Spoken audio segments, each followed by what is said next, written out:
Je vais vous parler d'un sujet délicat aujourd'hui. Dans l'industrie du coaching, du business, du développement personnel, il y a beaucoup d'enseignants, mais tous ne sont pas des pratiquants. Et je pense que c'est important d'apprendre à faire preuve de discernement.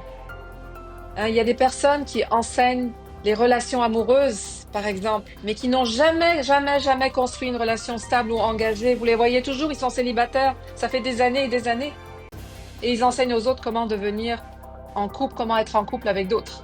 Il y a des personnes qui vendent la liberté financière, mais qui ne sont jamais devenues libres, à part en vendant leur programme. Il y a des mentors en business qui n'ont jamais bâti autre chose qu'une formation sur comment vendre une formation. Et attention, je ne dis pas ça pour juger.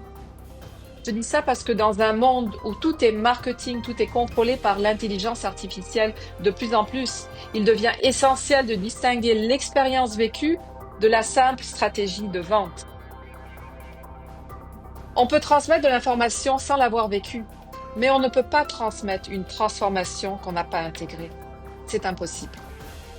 Il y a une grande différence entre connaître un concept, appliquer un concept et incarner un concept. La sagesse vient de l'expérience. La profondeur vient de l'épreuve. La crédibilité vient de la cohérence. Et dans ma vision des choses, l'intégrité, elle est non négociable. Personnellement, je n'enseigne pas la liberté financière parce que c'est un bon angle du marketing.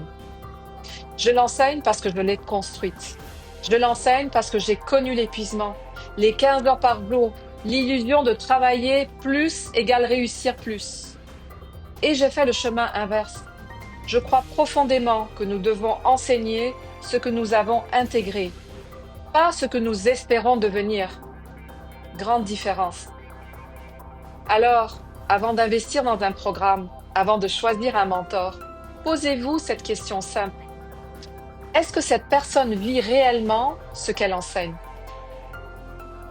Parce que vous ne payez pas seulement pour une information, pour une formation ou une information. Vous payez pour un modèle. Et un modèle doit être crédible. Merci.